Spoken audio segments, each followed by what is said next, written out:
Инеш буенда, сабан туенда. Укый Дания Нуруллина.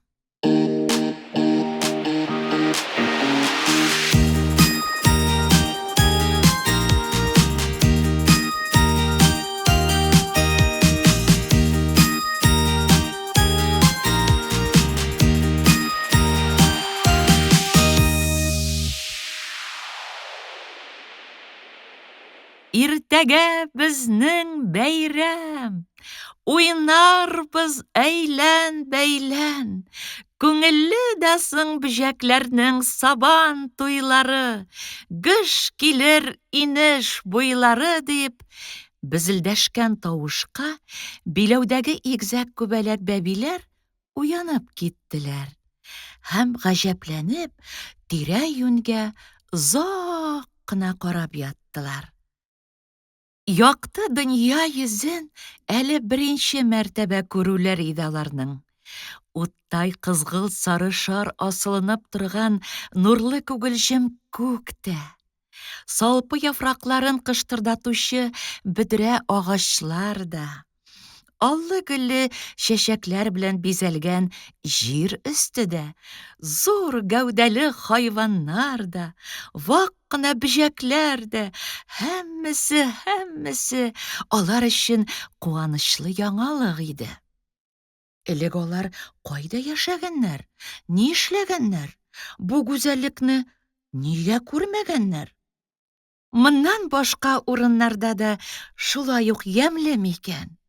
Әгәр анда күңелсез булса, юк, кузгалмыйк, шушыннан гына сокланып карап торыйк әле. Менә сөенеш, сеңелкәйләрем туган иш. Һай, нинди йомшаклар, нечкә аяклар. Үскәннәрем, сез әле белмисездер, мин бит сезнең апагыз. Таныш булыгыз дип, бер сөйкемле күбәләк үзенең ефәк канатлары белән аларны сыйпап очып узды. Апабыз, диделәр, гаҗәпләнеп игезәкләр. Ә без ничек туганбыз? Элек кайда булганбыз?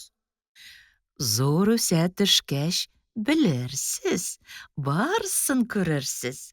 Ә хәзер канатларыгызны җилпеп, һавага күтәрелегез, рәхәтләнеп очыгыз, кояш нурларын кочыгыз. Һай, нинди тәмле хуш исләр, нинди җиләс һава биредә, биргә дә биргә. Йыгылып төшмәбезме? Башыбызны тишмәбезме? Курыкмагыз, үзем өйрәтермен. Өчүнең 100дән артык ысулын беләм мин.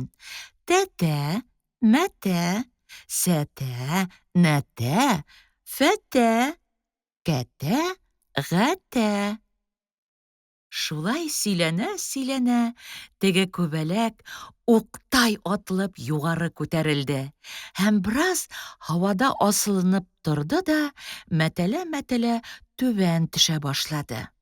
Игезәкләр «Ах!» дияргә дә өлгермәделәр, ул инде канатларын салмак кына кагып, алар яныннан кычкырып узды. Әйдәгез, әйдә, шундый гүзәл көндә күнегүләр ясарга ашыгыгыз, очыгыз да очыгыз, югыйсә иртәгә инеш буенда, сабан туенда нишләрсез, оялуыгыздан иреннәрегезне тешләрсез, җилдә менә булай тирбәлеп очу ләтә дип атала, аны һәркем эшли ала.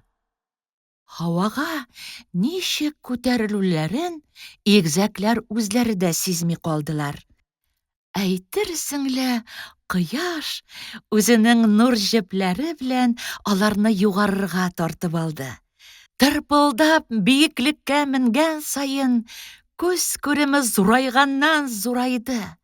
Менә еракта нәрсәдер зәңгәрләнеп күренә башлады. Апалары анда боргалана-боргалана инеш акканлыгын әйтте. Шул инеш тугайлыгында сабан туе булачак икән. Ләкин бу сүзләр игезәкләрнең бер колагыннан керде, икенчесеннән чыкты. Шундый рәхәт, шундый күңелле иде аларга һава диңгезендә беренче мәртәбә йөзүе. Күпме вакыт узгандыр, игезәкләр шул кадәр уйнаклап оча башладылар, аларны тәтәләтәләрне белүче апалары да куып тоталмас булды. Ах, сезне! Шаян белән Наян, диде аптырагач апалары. Мин Шаян булам, ә мин Наян, дип көлештеләр тегеләр. Шулай итеп, көтмәгәндә генә игезәкләргә исемнәр дә кушылды. Ләкин алар бер-берсенә шул кадәр охшаганнар иде, кайсы Шаян, кайсы Наян икәнлеген апалары да айыра алмады. Оча-оча, күбәләкләр, күке баш, ак һәм кыңгырау чәчәкләр, мәтрүшкә, тузганак, тукран башлар белән чуарланган ямьле болынга килеп чыктылар. Һәм һәр кайсысы үзенә ошаган чәчәккә кунып, аның ташчыгыннан татлы ширбәт суыра башладылар. Кинәт апалары: Наян, Шаян, карагыз әле, кара, сабан туена умарта кырты, акробатик күнегүләр алып бара, дип кычкырды. Һай, нинди кыюнычкә билле сылу! Әнә тигендә сыгылма сабаклы һәм бәләкәй ташлы ак чәчәкләргә карагыз, шунда булыр ул апагыз. Чыннан да, игезәкләр анда бик кызыклы хәл күрделәр. Озынча гәүдәле, саргылт умарта кырты әлеге бәләкәй ташлы нәфис чәчәкләрнең берсенә барып кунды да, аяклары белән югары, баш белән түбән торган хәлдә ниндидер хәрәкәтләр ясый башлады. Игезәкләргә бу бик ошады. Алдан сүз куешкан күк, алар икесе бер юлы җиңел генә күтәрелеп киттеләр дә, ак чәчәкләргә барып кундылар. Ләкин нечкә сабаклар бөгелә-сыгыла башлауга, ян түбән китеп, җиргә барып төштеләр, маңгайларын тиштеләр. Апалары: Ансатрак күнегүләрдән башларга кирәк. Сезгә булсын барысы тизрәк, дип орышты. Уйлап эш итәргә кушты. Шаян белән Наян умарта кортының кыю һәм оста хәрәкәтләрен заклабрак өйрәнергә теләгәннәр иде. Ә теге баш түбән торган хәлдә, канатларын алга таба сузып, үзе кунган чәчәктән тиз генә очып та китте. Игезәкләр дә һавага күтәрелделәр. Әйдәгез, очып барган килеш, без аны куып җитәргә тиеш, диде апалары. Безнең канатларыбыз аныкыннан 10 мәртәбә зурраклы. Алга, алга! Баштарак барысы бергә очып барсалар да, урманга килеп кергәч, куе яфраклар арасында дәү канатларны җилпеп очуы читенләште, һәм алар умарта кортын бик тиз күздән югалттылар. Бал корты агач артына посты ахрысы, диде Наян. Ул безнең белән качыш-качыш уйный ахрысы, дип куйды Шаян. Апалары көлде генә. Их, сез бәбиләр, әллә кайчан түтү инде ул. Әммә аның артыннан һавада сузылып калды хуш исле юл. Менә шул баллы һава сукмагы белән очарбыз, һәм аны барыбер табарбыз. Озынмы, кыскамы юл узганнардыр, менә агачлар сирәгәйде, ә кояш нурлары артканнан артты. Алда шакмак-шакмак нәни өйләр, умарталар шәһәрчеге урнашкан матур алан күренде. Теге бал кырты шул умарталарның берсендә яши иде.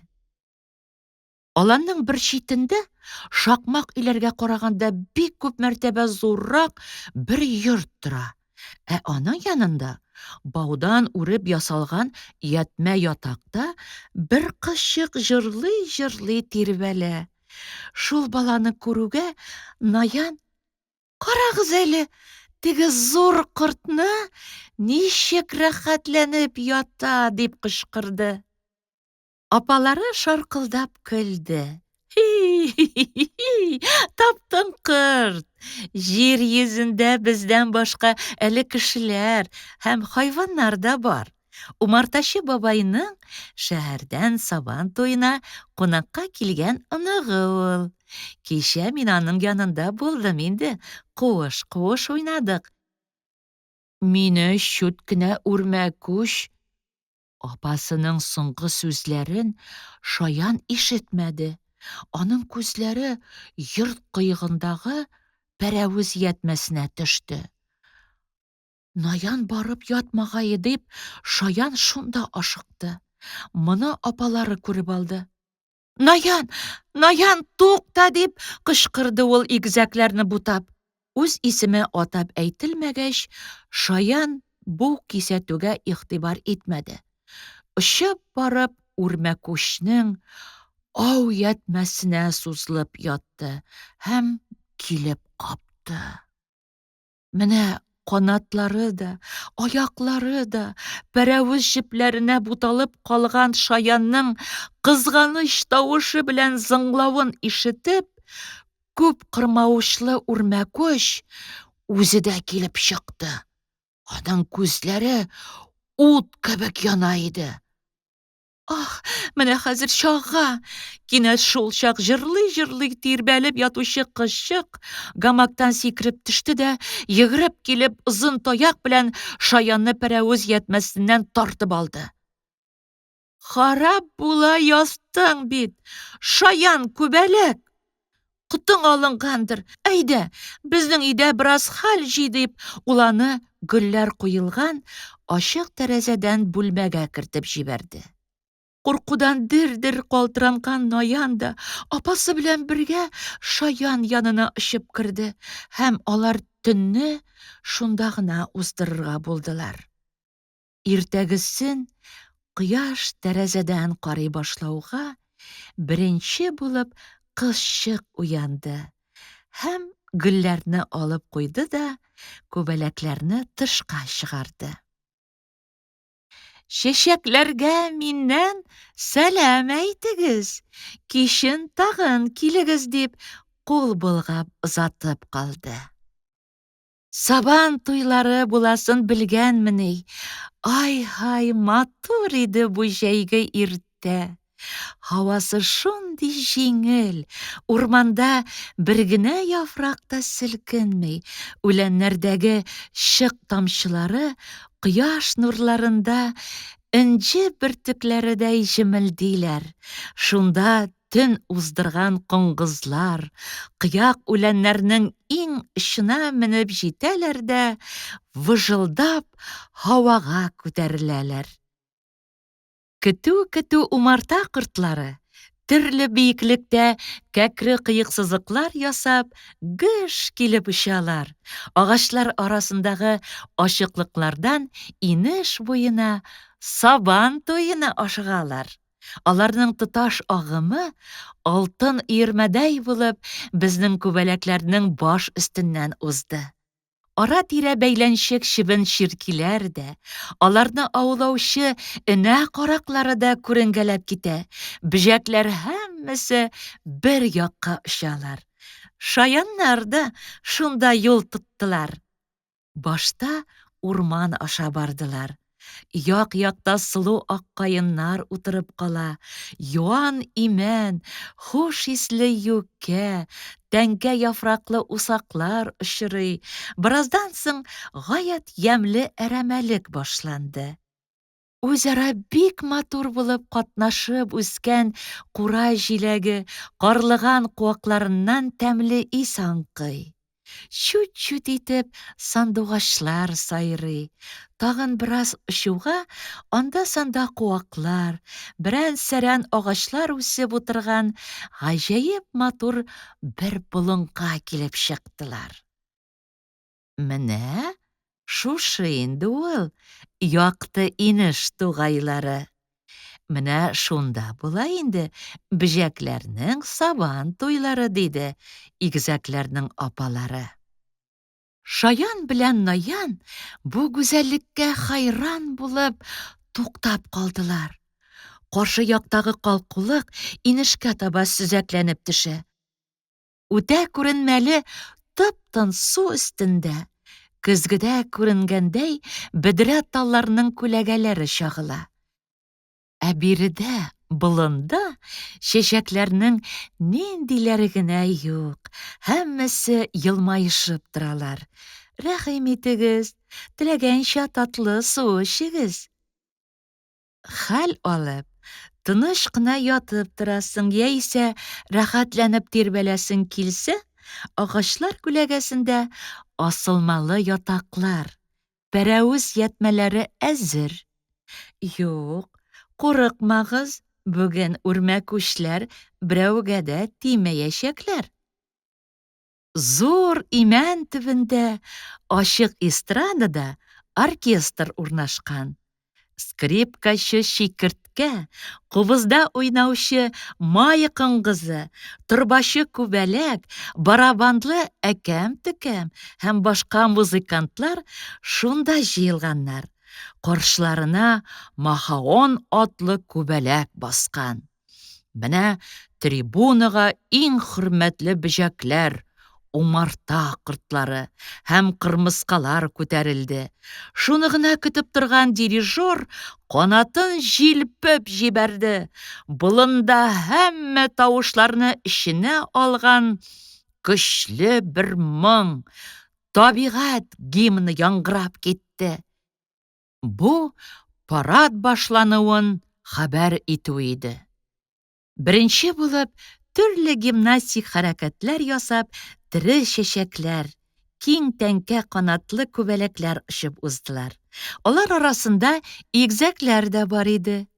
Әйтерсең лә болын үзе күккә күтәрелде.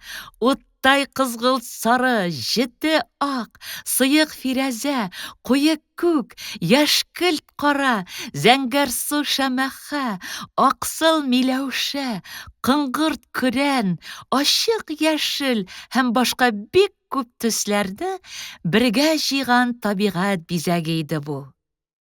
Күбәләкләр узуга һавада энә караклары эскадрильясы күренде. Болын пыр-пыр иткән тавышларга күмелеп калды. Энә караклары күздән югалырга да өлгермәделәр, җилпәзә кебек ачыла торган киң канатларын җәеп, камышлыктан саранчалар күтәрелеп чыктылар һәм үзләренең осталыкларын күрсәтә башладылар.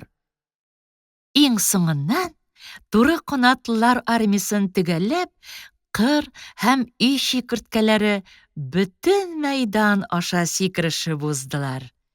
Менә кинәт һәр кемне таңга калдырып, үлән арасыннан оча торган танклар отряды, кыңгызлар күренде.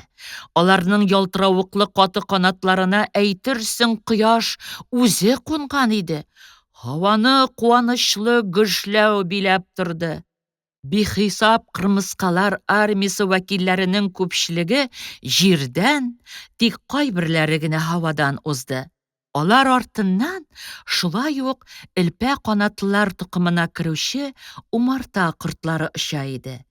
Бу хезмәт батырларын болындагылар ура кычкырып каршы алдылар. Кул чабуларны ишетеп, безне дә көтәләр икән дип уйлап, урманнан һәм тугайдагы күлләрдән өер-өер булып, ике канатлы паразит чиркиләр, озын борыннар, кияүеннәр, чебеннәр килеп чыкты. Ләкин Алар күренүгә бөтен алан шып булды. Ни эшләргә белмичә торганда, ярый әле җил килеп чыкты да, тегеләрне кафтавы артына илтеп ташлады. Мәйдан җиңел сулап куйды.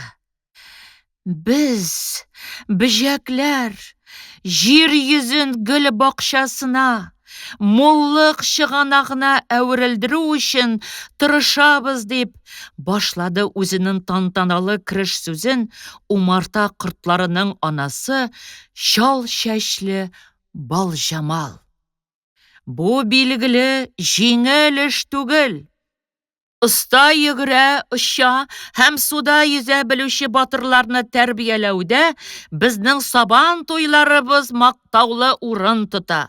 Бүген дә тугайдагы мәйданчыкларда бөҗәкләрчә көрәш, биеклеккә һәм буйга сикерү, тартыш, колгага менү, йөгерү, җыр бию һәм башка кызыклы ярышлар булачак. Котлы булсын сабан туйы!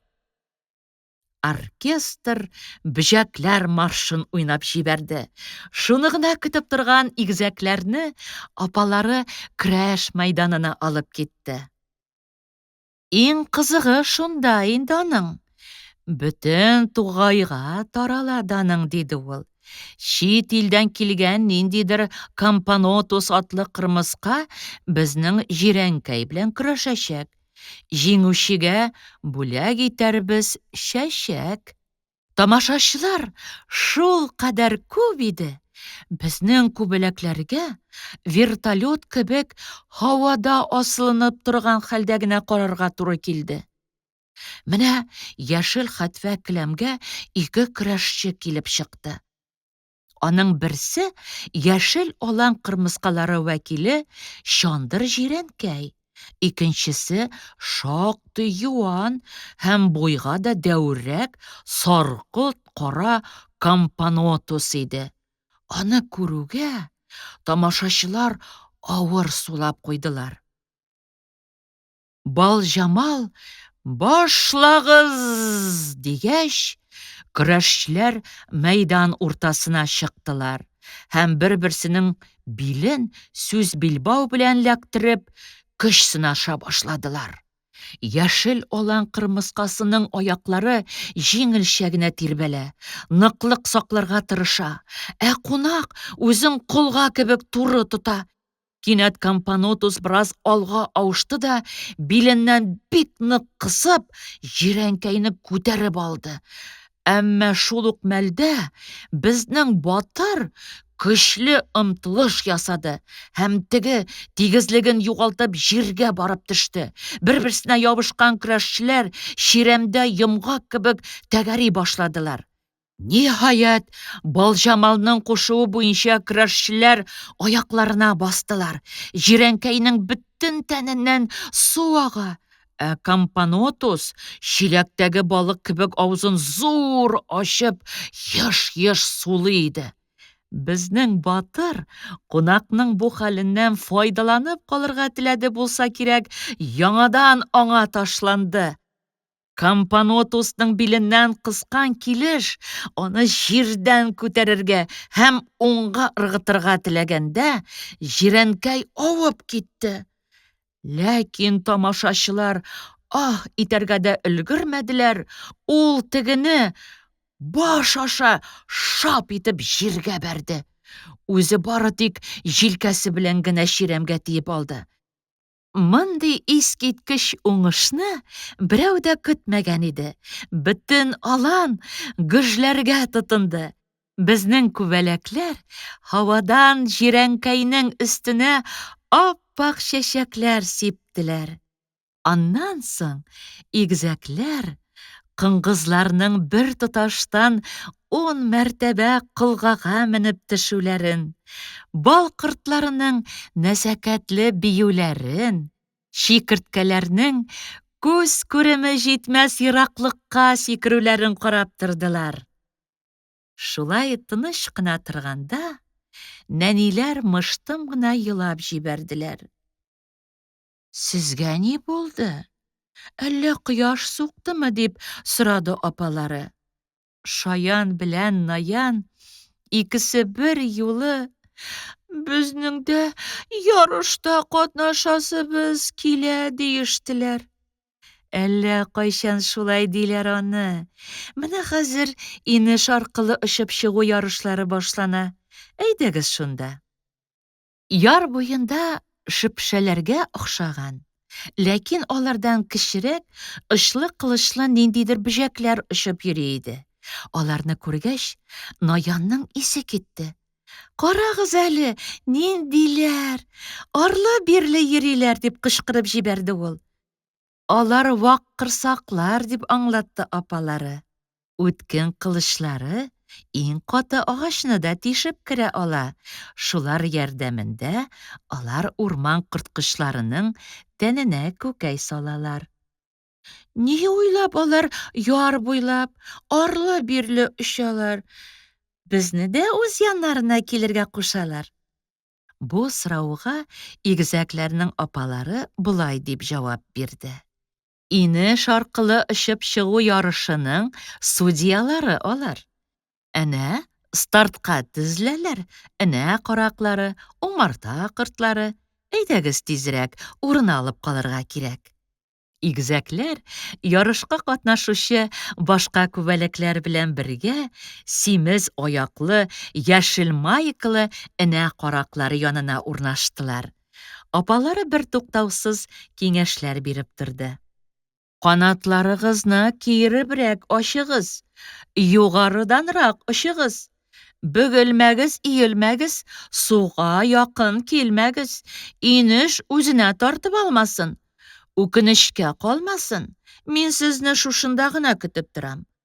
Су өстендә башым әйләнеп китмәгәй дип куркам.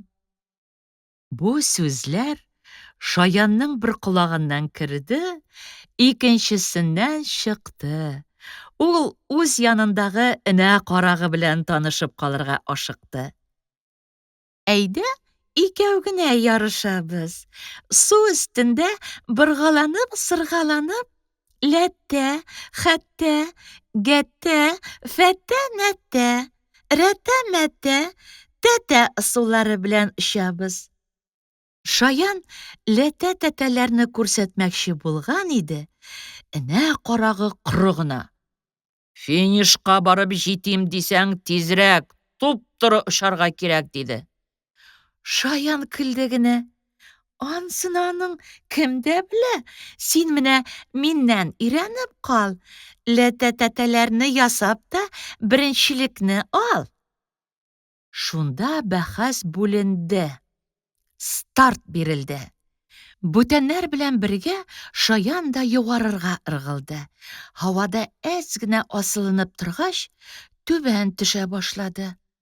Аста артык киң дә булмаган, кызу да акмаган инеш мөлдерәмә тулы килеш көзгедә ялтырап ята. Зур-зур чуртаннар бер туктаусыз арлы-бирле йөзеп йөргән вак балыкларны куалар һәм әледән-әле өскә атлып чыгалар. Су чупылдаганга Шаян сискәнеп китте. Караса янында иптәшләренең берсе дә юк. Ул кабалана-кабалана яңадан югарырга күтәрелде. Башкалар шактый алга китеп өлгергәннәр иде инде. Бүтән көчен җигеп, канатларын еш-еш җилпергә туры килде.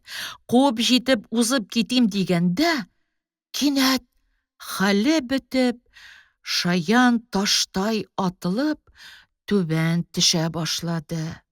Баягы энә карагы аны күреп алды һәм булай дип кычкырып калды. Су өстеннән яфраклар, йомышкалар агып бара. Шуларга төшәргә кара. Менә нигә китерә урынсызга мактану, бер урында таптану. Шаянга карата әйтелгән бу гыйбрәтле сүзләрне Наян ишетсә, бик шәп буласы иде дә. Ләкин ул юк иде шул биредә. Инеш өстеннән очып китүгә ул төрле уйларга чумды. Суга якын килмәгез дип апам ник әйтте икән? Үзенә тартып алырга суның әллә куллары бармы икән? Ничек белергә? Кирәк якыннан күрергә, диде Наян үз-үзенә һәм ярышта катнашуын да онытып, түбәнгә атылды. Ялтырап яткан тигез су өсте бөтен нәрсәне көзге күк ачык чагылдыра иде. Анда күк тә, кояш та бар. Әнә бер күбәләк ничек уйнаклап оча, якынайганнан якыная. «Шаян, син каян?» дип шатланып кычкырды Наян судагы чагылышына, чөнки аның бер кайчан да көзгедән үзен күргәне юк иде. Шаянны тизрәк кочаклап алырга теләп, Наян түбән таба атылды һәм килеп тотылды. Аны су эләктереп алды. Канатларын ычкындырырга бик тырышып караса да, булмады. Тыпырчына агып китте. Азмы күпме вакыт узгандыр, Наян су төбенә китәргә җыенганда, кинәт аны күтәреп алдылар. Күзләрен ачып җибәрсә, көймәдә икән. Каршысында теге таныш кызчык, аның янында ап-ак сакаллы бабай. Суга төшкән бөҗәкләрне коткарып йөриләр икән алар шулай. Әнә киң такта өстендә дер-дер калтыранучы умарта кортлары, канатлы кырмыскалар, төкле туралар, күбәләкләр кояшта канатларын һәм өс-башларын киптерәләр. Алар арасында Шаян да бар. «Бездә кунган игезәкләрнең икенчесе ич бу. Әйдә иптәшең янына бас», дип, кызчык кулындагы Наянны Шаян янына куйды.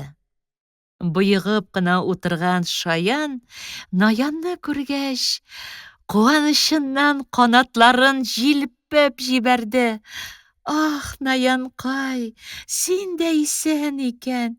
Моннан соң гел бергә генә йөрербез, ярыймы?» диде ул, Наянга якынрак елышып. Бабай белән кызчык елмаеп аларга карап торалар иде. «Кайдан белдең син, бабакай, аларның суга төшәсен?»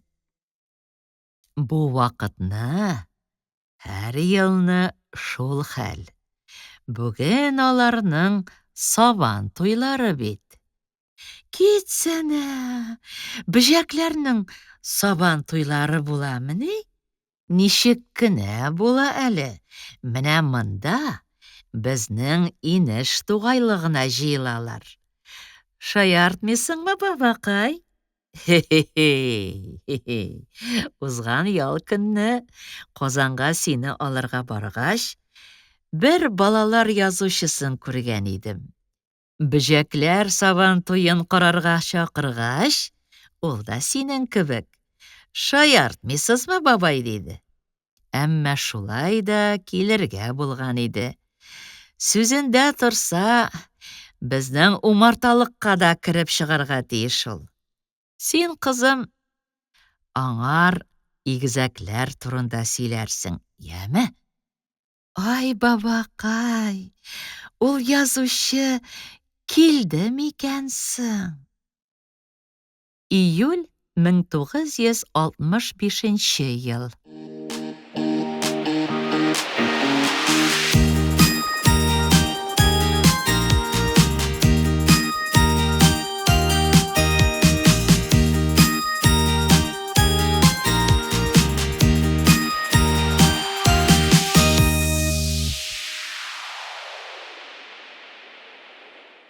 Әлеге һәм башка аудиокитапларны Tatkniga.ru сайтында бушлай тыңлый һәм йөкләп ала аласыз.